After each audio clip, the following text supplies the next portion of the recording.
Right? Okay, with Alvanor, Shroom will be the force to reckon. With Alvanor, so the pairing could be with Alvanor. Okay, yeah, Alvanor does do the double healing. I could see that. I could see that. My initial reaction, without seeing any of the skills, without seeing any of the interaction with the Way of Nature heroes, my first reaction is this. It's only a game. Why you have to be mad? In this discussion about Mushy and Shroom, by the way, this is a Hero Wars mobile hero that's going live on October 26th, which is Tuesday. You'll be able to purchase Mushy and Shroom soul stones from the shop. And this is what the max stats, according to this video, this is what the max stats of this hero are. 88k, almost 89,000. This is a frontline hero.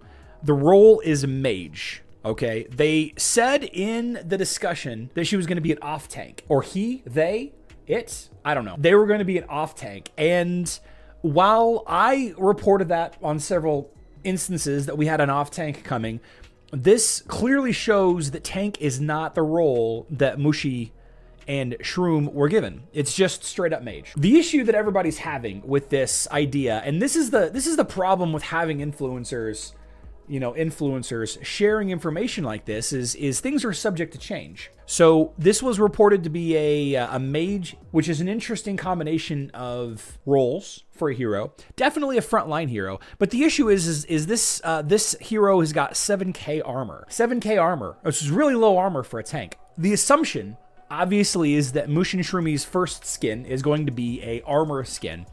And if you continue along in the video, by the way, no magic penetration here, so you will need magic penetration. We didn't get a chance to see her artifact, but we may be able to see a buff in the top left-hand corner. We're going to keep an eye out for that. It's a Way of Nature hero. I don't know how they are going to interact with other Way of Nature heroes, but we do know that healing this hero and the little baby mushrooms that they spawn is a big part of the whole kit for this. Michael is absolutely correct. Don't we already have an off-tank nature hero, aka Anvari? Yep, we absolutely do, and people have mentioned that. All right, so here we go. We have not a lot of clarification about the hero really at all, aside from the fact that they stand in front of Martha and Thea. They do stand, I keep saying they, I'm not sure to call it she or it or them. They do stand behind Aurora. We'll see in a little bit of a video here. I'm not sure if they stand behind Shaba. I'm assuming that they stand behind all of the tanks, but I guess we will see when we get more information about this hero. Hopefully this weekend, maybe on Monday day, we'll get something because it goes live, what, Tuesday night or Monday night? I can't remember what day it was. Okay, so I can't quite tell. I was looking. Okay, so she does stand in front of Anvari. Or, I'm sorry, Alvanor. She does stand in front of Alvanor. That's an armor artifact, right? Yeah, okay. So her artifact weapon is armor. So armor artifact. So kind of like Thea, not Thea. Like Astrid and Lucas, a damage dealing hero that provides an armor artifact. So the perfect copy, the ultimate ability, summons a duplicate of Shroom. And Shroom has to get healed to full before he will grow to full size and become able to attack. And presumably, you're allowed to have multiple of Shrooms active because you can see that there are two Shrooms standing behind Shroom here. And as they get healed up, let's see, they wake up and they go forward and they attack. And they can use all these skills with the exception of the ultimate ability. So they can use the green, blue, and violet skills. Pretty straightforward there. Now on to the next skill. The green ability is called Branching Mycelium. Branching Mycelium will target... I'm sorry, it's these little babies right here that when they get healed to full, they run forward and they do damage. But as the camera zooms in, you can't quite see... Okay, maybe it is magic damage. Is it magic damage? Surely it's magic damage. Yeah, it is magic damage. Okay, it's magic damage. And then there's an area of effect cloud that silences the enemies for a little while. So magic damage and a little bit of a frontline silence. The blue ability does magic damage based on the amount of healing that all of the allies have received, right? So in a lot of respects, this is kind of like reverse Mojo Hex, the old Hex, right? Maybe not the new Hex. So the old Mojo Hex targeted a random enemy and the Hex did damage every 2 seconds based on the amount of damage all of the allies to Mojo did within that 2-second window. This ability right here, Rotting Seeds, does damage to, I'm guessing, the nearest enemy. I'm just guessing it's the nearest enemy based on the amount of healing received within a certain duration. Will Iris disable their buff? That's a good question. That's a good question. We'll have to see. We'll have to see how everything is worded. And then finally, the Violet ability, the passive ability, gives a passive heal to all of the sprouted allies, for lack of a better word. The full-size copy of Shroom and then all of the little baby mushrooms gives a nice little passive healing. It is possible that the passive healing is given to all allies, like a kind of like a Dorian effect, but not necessarily vampirism, just a passive heal over time. But I think it's just the fungus allies, the clone and the little baby funguses. And then again, we have a screenshot of Mushy and Shroom at maxed out. We have a event map that's very similar to most event maps. You have the little indicator here. This one will grow up to 12. You just click on this to collect the little tokens that you use to do the activities on the map.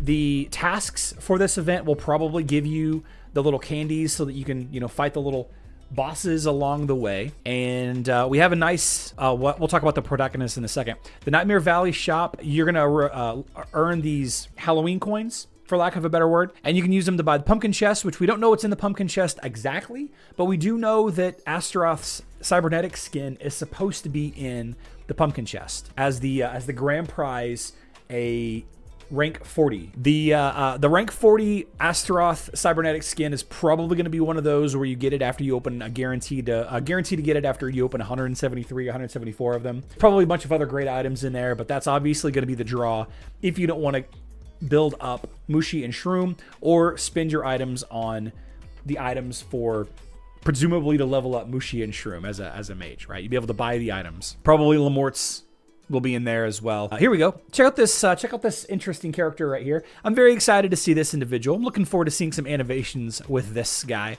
Hopefully it's not a reskin of an existing hero. Maybe this could be somebody that we see in the future. There's a lot of characters that are reused, but just given a different color palette whenever we're dealing with these stories.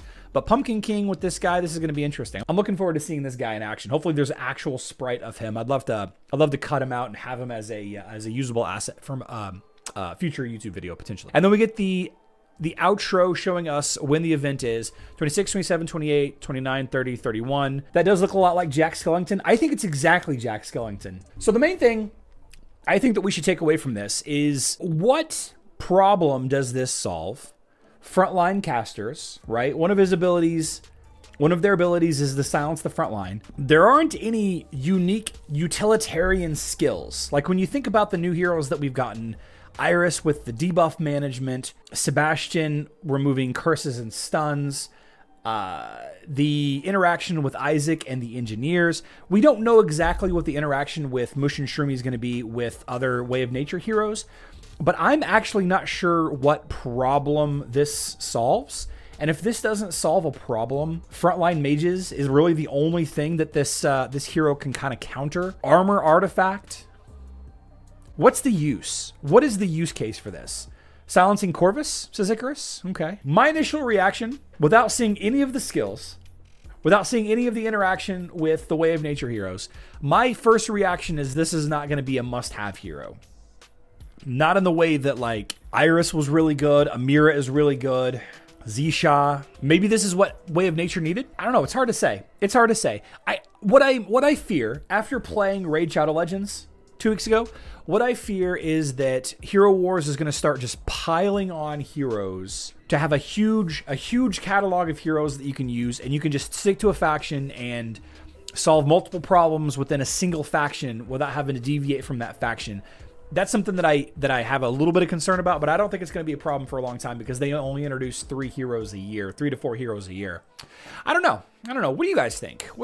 Let me know in the chat if you guys think of any other reason why I might want to level up this hero over, say, Anvari or another off-tank.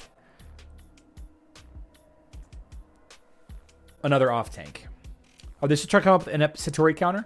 Is this a Satori counter? Potentially Satori stands too far back for this to actually matter. It might be a combo with 3 healers like Morgan Thea. So the only thing Joanne mentions the 3 healer plus Mushi combo. I think that it could be good for like a timeout team, like a defensive team in Global Championship. It's possible that with the single target damage ability that he does, that they do, he could be good against a Hydra, like a certain Hydra head, right? Charlie, remember your first reaction for Fafnir? This is your next Fafnir, I believe. I didn't think Fafnir was bad. I was excited for Fafnir. I was really excited for Fafnir because of how extremely powerful Kark Tank could become. That's not a good comparison, Timus. Are there must-have heroes in mobile like Sebastian and Web Facebook? I don't think so. I don't think so. I think the Hydra head system has created a situation that you can be good with just about any catalog of heroes. Why go after the new ones at all? Exactly, Joe. Good point. Why go after the new ones? Old heroes have 3, 4, 5 skins already. Why go after a hero that obviously has another 2 years worth of growth or more before they'll become fully effective? With Alvanor, Shroom will be the force to reckon. With Alvanor, so the pairing could be with Alvanor. Okay. Yeah, Alvanor does do the double healing. I could see that. But we'll see. We don't have any information yet. We don't have any information at all. Any information at all. In Guild War Defense, she would be great if kept alive and multiply. I think so too.